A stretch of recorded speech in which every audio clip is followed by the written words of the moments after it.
नमस्कार। दिन भर की बड़ी खबरों के विश्लेषण के कार्यक्रम सुनिए सच में आपका स्वागत है। मैं हूं मुकेश कुमार। दोस्तों, गोदी मीडिया से आप परेशान हैं, आप उससे मुक्ति चाहते हैं, तो आपको स्वतंत्र पत्रकारिता के साथ आना चाहिए, उसकी ताकत बनना चाहिए। सत्य हिंदी की सदस्यता योजना इसी दिशा में एक बड़ा कदम है। इसमें आर्थिक योगदान देकर आप स्वतंत्र पत्रकारिता को मजबूत बना सकते हैं। इसके लिए आप कृपया इस वीडियो के साथ दिए गए डिस्क्रिप्शन में जाइए, उसमें एक लिंक है, उसको क्लिक कीजिए और अपनी मर्जी के हिसाब से भुगतान कीजिए। तो आइए अब शुरू करते हैं आज का सुनिए सच। और सुनिए सच में सबसे पहले आज की खास खबरों पर एक नज़र। हाई कोर्ट की रोक के खिलाफ विधानसभा अध्यक्ष जोशी सुप्रीम कोर्ट पहुंचे। ईडी की छापेमारी से भड़की कांग्रेस ने कहा देश में रेड राज। विक्रम जोशी की हत्या पर विपक्ष का हमला, यूपी में जंगल राज। सुप्रीम कोर्ट की अवमानना पर प्रशांत भूषण ट्विटर को नोटिस। कोरोना काल में बकरीद मनाने को लेकर दिशा निर्देश जारी। खास खबरों पर नजर डालने के बाद आइए अब सिलसिला शुरू करते हैं आज की बड़ी खबरों के विश्लेषण का। सबसे पहले आज की सबसे बड़ी खबर, राजस्थान विधानसभा के अध्यक्ष सीपी जोशी बुधवार को राजस्थान हाई कोर्ट के फैसले के खिलाफ सुप्रीम कोर्ट पहुंच गए। हाई कोर्ट ने पायलट को राहत देते हुए स्पीकर से 24 जुलाई तक बागियों पर कोई कार्रवाई न करने का आदेश जारी किया था। विधानसभा अध्यक्ष की याचिका में कहा गया है कि 10वीं अनुसूची के तहत स्पीकर द्वारा नोटिस जारी करने पर अदालत हस्तक्षेप नहीं कर सकती। स्पीकर के आदेश जारी करने के अधिकार पर रोक नहीं लगाई जा सकती।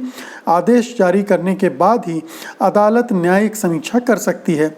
उन्होंने राजस्थान हाईकोर्ट की डिवीजन बेंच द्वारा अयोग्यता पर आगे कार्रवाई करने पर रोक लगाने के आदेश पर तुरंत रोक लगाने की मांग की है।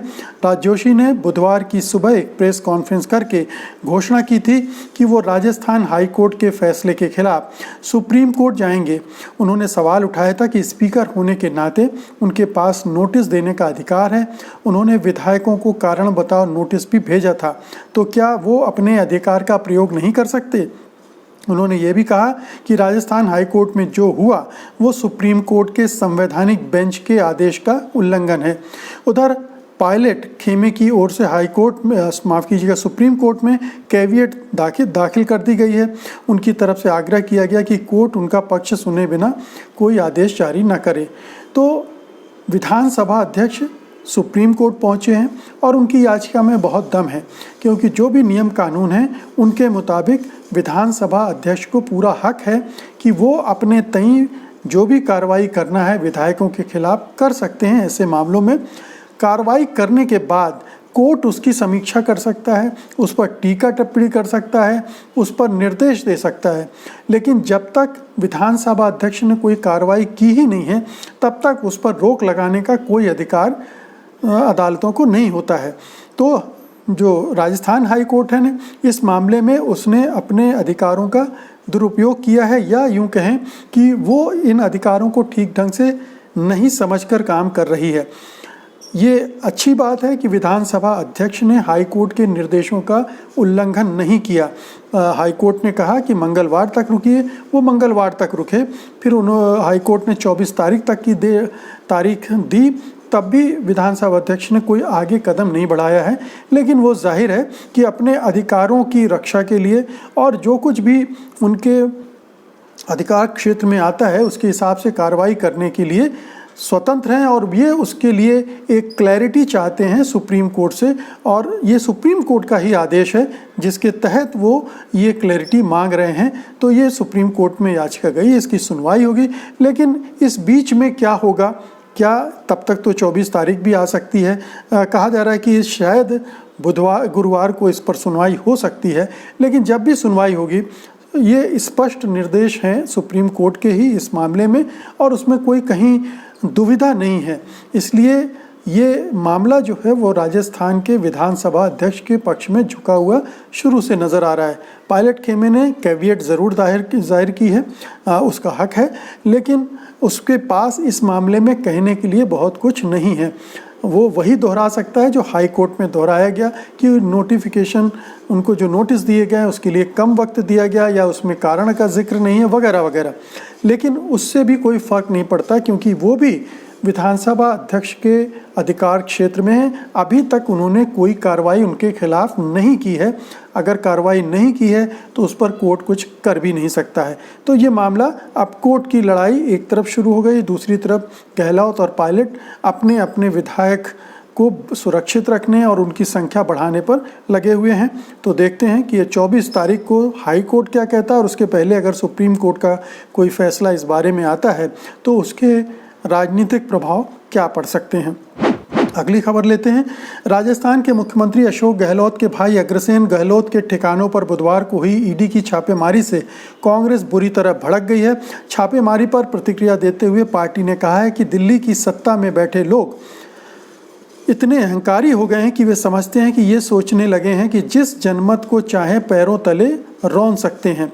कांग्रेस प्रवक्ता रणदीप सुरजेवाला ने प्रेस कॉन्फ्रेंस में कहा, जैसे ही राजस्थान में कांग्रेस की चुनी हुई सरकार को गिराने का षड्यंत्र शुरू हुआ, 13 जुलाई को इनकम टैक्स और ईडी ने कांग्रेस नेता राजीव अरोड़ा, धर्मेंद्र राठौड़ और स्क्वेयर माउंट होटल के मालिक रतन शर्मा के ठिकानों पर छापे मारे।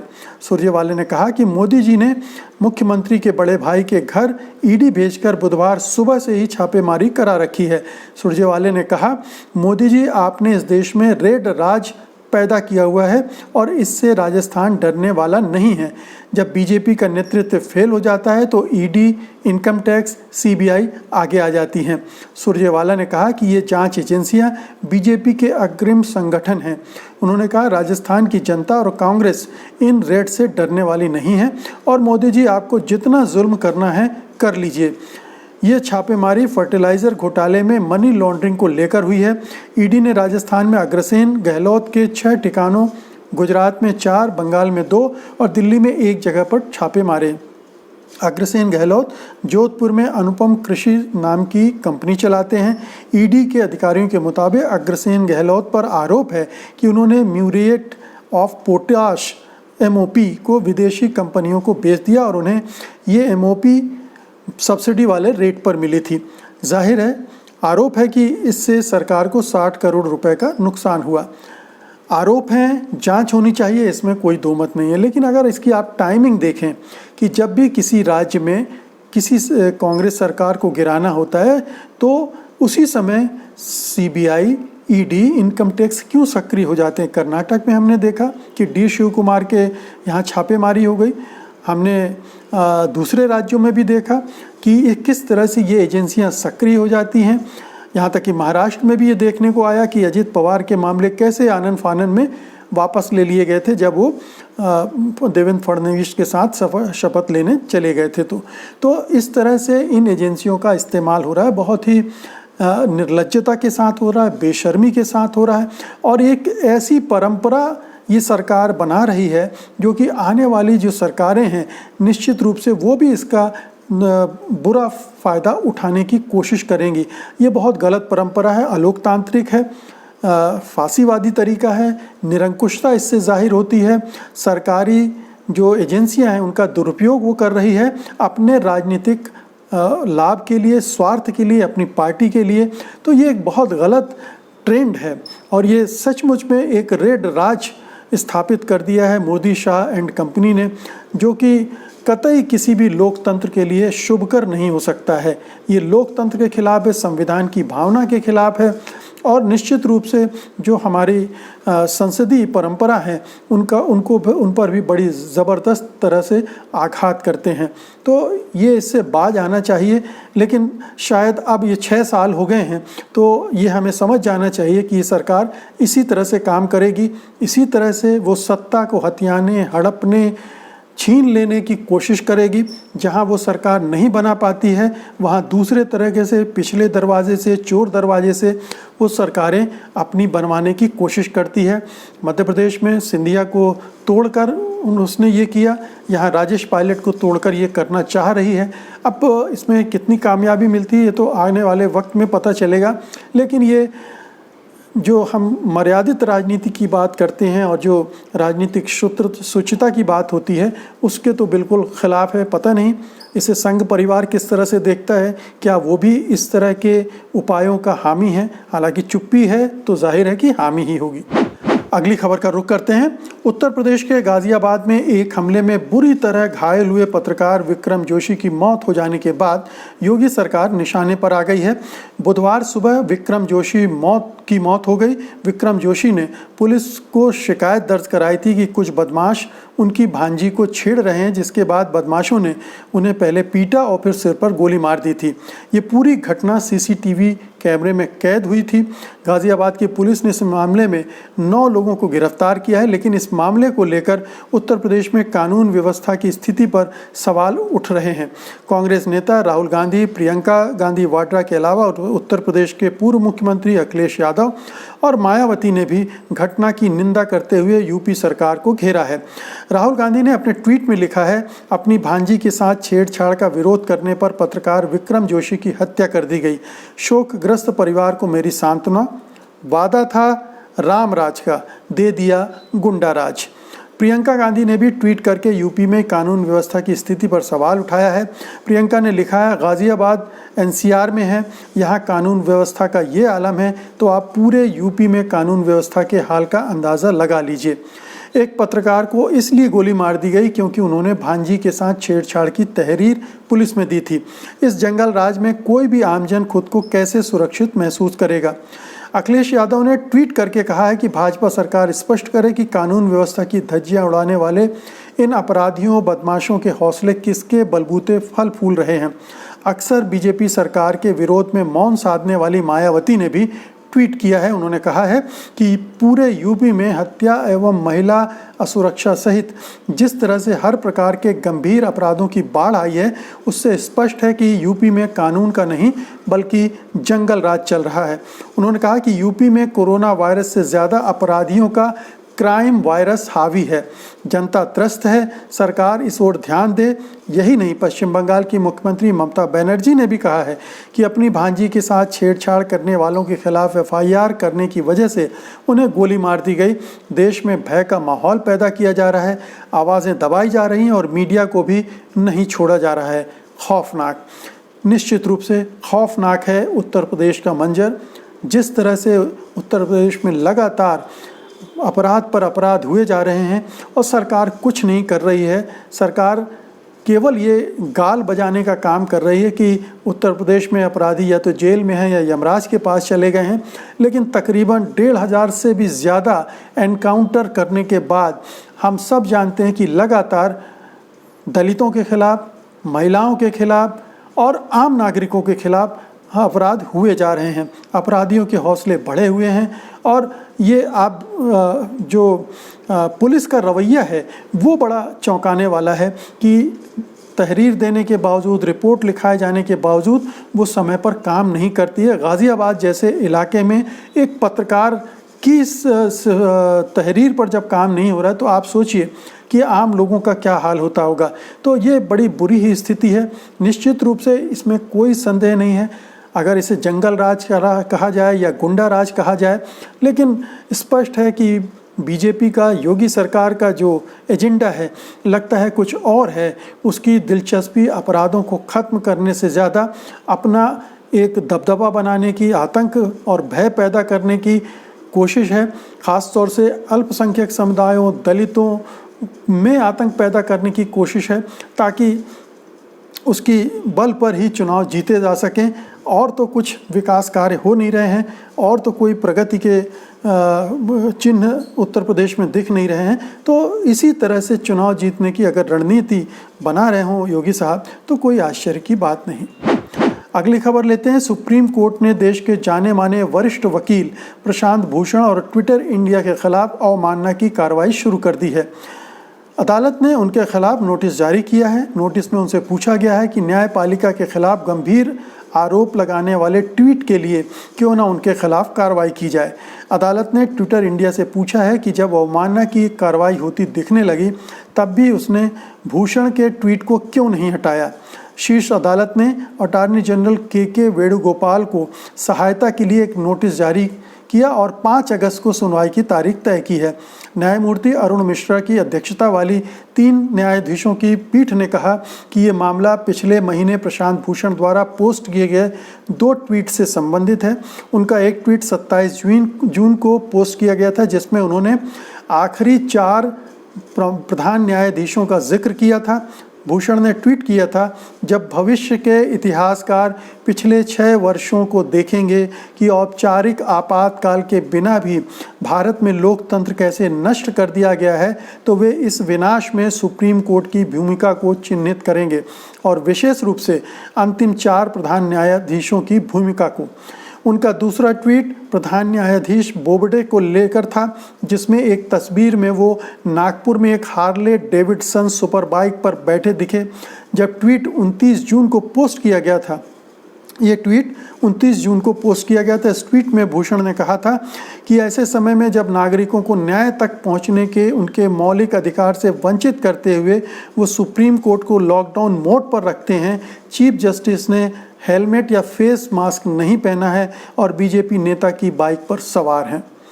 ट्विटर की ओर से वरिष्ठ वकील सज्जन पुवैया ने अदालत को बताया कि ट्विटर केवल न्यायालय द्वारा पारित आदेशों पर ट्वीट को हटा सकता है। उन्होंने न्यायालय को इस आशय का एक आदेश पारित करने का प्रस्ताव दिया, लेकिन कोर्ट ने इनकार कर दिया। प्रशांत भूषण की ओर से कोई भी अदालत में पेश नहीं हुआ। तो प्रशांत भूषण ने जो ट्वीट किए हैं उनको लेकर अदालत को आपत्तियां हो सकती हैं, लेकिन अगर आप उन ट्वीट के बारे में आम जनता से पूछेंगे तो उन्हें उसमें कोई भी कमी दिखलाई नहीं देगी, क्योंकि सुप्रीम कोर्ट के बारे में, न्यायपालिका के बारे में, न्यायाधीशों के बारे में अब ये आम राय हो गई है कि वो सरकारी दबाव में काम कर रही है, वो राजनीतिक प्रभाव में काम कर रही है, वो करप्ट है। और रंजन गोगोई के मामले के बाद ये राय और भी पुख्ता हुई है। और ये ऐसा नहीं है कि ये आम लोग या प्रशांत भूषण कह रहे हैं, तमाम जाने माने न्यायविद जो सुप्रीम कोर्ट से रिटायर्ड जज हैं वो भी इसी तरह की बात कर रहे हैं और खुल कर कह रहे हैं। तो इसमें सुप्रीम कोर्ट को आत्ममंथन करना चाहिए, आत्म परीक्षण करना चाहिए कि ऐसी नौबत क्यों आ रही है। और प्रशांत भूषण ने जो भी ट्वीट किए हैं उनके अनुभव है उसके पीछे। हमने देखा है कि सुप्रीम कोर्ट किस तरह से व्यवहार कर रहा है। जब लाखों की तादाद में मजदूर अपने घरों को वापस जा रहे थे, तब उसने उस मामले को सुनने से भी इनकार कर दिया था। तो इस तरह के राम मंदिर का मामला एक विवादास्पद फैसला है जो रंजन गोगोई ने दिया था। धारा 370 का मामला अभी तक लटका हुआ, बहुत सारे मामले पर सुनवाई ही नहीं कर रहा कोर्ट। तो ऐसे में जो राय बन रही है उसी को रिफ्लेक्ट करते हैं प्रशांत भूषण के ट्वीट। अब ये और बात है कि उसकी लैंग्वेज को लेकर आपत्ति हो सकती है। अब जो हार्ली डेविडसन वाला मामला है वो तो सचमुच में है कि कोरोना काल में माननीय न्यायाधीश न मास्क पहने हैं, न जो सोशल डिस्टेंसिंग का वो है उसको फॉलो कर रहे हैं। तो ये तमाम चीज़ें हैं जिस पर आंतरिक परीक्षण की ज़रूरत है न्यायपालिका को, ना कि अवमानना के औजार का, हथियार का इस्तेमाल ऐसे मुखर लोगों के खिलाफ इस्तेमाल करने का। ये एक तरह का कहना चाहिए कि एक खौफ पैदा करना है न्यायपालिका द्वारा अवमानना के इस औजार का इस्तेमाल करके लोगों को डराने का। तो इसलिए इस प्रक्रिया को हमारी समझ ये कहती है कि इसको बहुत ज़्यादा तूल नहीं दिया जाना चाहिए और कोशिश ये होनी चाहिए कि प्रशांत भूषण भी अपने पर थोड़ा नियंत्रण रखें, लेकिन इस तरह की आलोचना के लिए लोकतंत्र में एक स्पेस होना चाहिए, जगह होनी चाहिए। और आइए अब आज की अंतिम खबर लेते हैं। आगामी 1 अगस्त को मुसलमानों का पर्व बकरीद है और इसको लेकर हलचलें तेज़ हो गई हैं। हलचल की मुख्य वजह यह है कि इस कोरोना काल में ये त्यौहार कैसे मनाया जाए। बकरीद में मुसलमान सामूहिक नमाज पढ़ते हैं और कुर्बानियाँ देते हैं। इससे सोशल डिस्टेंसिंग को खतरा हो सकता है। इसी को ध्यान में रखते हुए देश भर में दिशा निर्देश तय किए जा रहे हैं। बहुत सारे धार्मिक नेता भी अपील कर रहे हैं कि नमाज घर पर ही अदा करें। महाराष्ट्र सरकार ने भी मुसलमानों से कहा है कि वे नमाज घर पर ही अदा करें। उत्तर प्रदेश सरकार ने भी गाइडलाइन जारी की हैं। इन निर्देशों के तहत किसी भी धार्मिक स्थल में सामूहिक रूप से भीड़ इकट्ठा न किए जाने को कहा है। बता दें कि इस वक्त सावन का महीना भी चल रहा है। ऐसे में आम दिनों में इस वक्त मंदिरों में भी श्रद्धालुओं की काफ़ी भीड़ उमड़ती है, लेकिन इस बार कोरोना के चलते शासन उन पर भी प्रतिबंध लगा रहा है। गाइडलाइन में कहा गया कि पुलिस लाउडस्पीकर का इस्तेमाल लोगों को सामाजिक दूरी का पालन करने के लिए करें। सोशल मीडिया पर भी पैनी नज़र रखी जा रही है। भ्रामक सूचना फैलाने वालों पर सख्त कार्रवाई करने के निर्देश हैं। पुलिस अधिकारी छोटी सी छोटी घटना को गंभीरता से लें, ये उनसे कहा जा रहा है। दुर्भाग्य की बात है कि इस मामले का सांप्रदायिकरण भी कुछ राजनेता कर रहे हैं। सपा सांसद और बीजेपी के विधायक के बयानों में इसी वजह से विवाद पैदा हो गया है, कटुता पैदा हो रही है। समाजवादी पार्टी के सांसद शफीकुर रहमान ने बकरीद के मौके पर बाज़ारों को खोलने के साथ साथ दुआ के लिए मस्जिदों को खोलने की वकालत की है, जबकि बीजेपी विधायक संगीत सोम ने शफीकुर रहमान के बयान पर तीखी प्रतिक्रिया देते हुए कहा है कि प्रदेश में उनकी खाला की सरकार नहीं है। इससे पहले जमीयत-ए-उलमा-ए-हिंद ने सरकार से जानवरों की मंडी लगने तथा खरीदने के लिए अनुमति मांगी थी। उन्होंने कहा था कि इस दौरान कुर्बानी में पूर्ण रूप से सोशल डिस्टेंसिंग और साफ सफाई का ध्यान रखा जाएगा। वहीं जमात-ए-इस्लामी हिंद ने कहा कि अगर सरकारी प्रतिबंधों के कारण अगर कुर्बानी नहीं दे पा रहे हैं तो अलग अलग जगह पर कुर्बानी दे सकते हैं। अगर वो भी ना हो सके तो निर्धारित कुर्बानी के दिनों के बाद गरीबों को कुर्बानी की लागत के बराबर ही गरीबों को दान करें। तो ये बहुत ही शानदार सुझाव है कि आप कुर्बानी न करके उसको दान करें, गरीबों को उनकी मदद करें। ये कोरोना काल में बहुत ही ज़बरदस्त दिक्कत खड़ी हो जाएगी अगर इस पैमाने पर, चाहे वो सावन के महीने में जो उत्सव मनाए जाते हैं उनकी वजह से भीड़ भाड़ हो या फिर बकरीद की वजह से हो, किसी भी त्यौहार की वजह से हो, ये सोशल डिस्टेंसिंग का उल्लंघन होता है। अब वैसे ही कोरोना की रफ्तार तेज़ी से बढ़ रही है। हमारे देश में 12 लाख से ऊपर मामले पहुंच गए हैं, मौतें हो गई हैं अच्छी खासी, और ये कहा जा रहा है कि ये अगले 2-3 महीनों में संख्या कई गुना बढ़ जाएगी। तो ऐसे में ये बहुत ज़रूरी है कि सावधानी बरती जाए और इन रीति रिवाजों को कुछ समय के लिए स्थगित करने से कोई आफत नहीं आ जाएगी। इसलिए बहुत ज़रूरी है कि जो समझदारी वाली आवाज़ें हैं उनको सुना जाए। शफीकुर रहमान या संगीत सोम जैसे सांप्रदायिक सोच वाले ये लोगों के बारे में सोचा ही ना जाए। संगीत सोम तो कुख्यात हैं अपने सांप्रदायिक तेवरों की सोच के लिए, तो इस तरह के लोगों को अनदेखा करना चाहिए, अनसुना करना चाहिए, इनके बारे में सोचना बंद कर देना चाहिए। सिर्फ सोचना चाहिए कि हमें अभी कोरोना से भी मुक्ति पानी है, अपने धार्मिक रीति रिवाजों को संक्षिप्त रूप में, सुरक्षित रूप में मनाया जा सके। यही हम सबके लिए एक समझदारी का सबब होगा और ये हमारी समझदारी का प्रतीक भी होगा। इसी से हम प्रदर्शन कर सकते हैं कि हम कितने परिपक्व और समझदार हैं। बुलेटिन ख़त्म करने से पहले आइए आपको अब आज की जो कोरोना से संबंधित कुछ खास खबरें हैं वो बताते चलें। बिहार में बीजेपी विधान परिषद MLC सुनील कुमार सिंह की कोरोना के कारण मौत हो गई है। वो राज्य के पहले नेता हैं जिनकी कोरोना से मौत हुई है। बिहार में कोरोना के मामले लगातार बढ़ रहे हैं। राज्य में संक्रमितों का आंकड़ा 28,000 के पार पहुंच चुका है।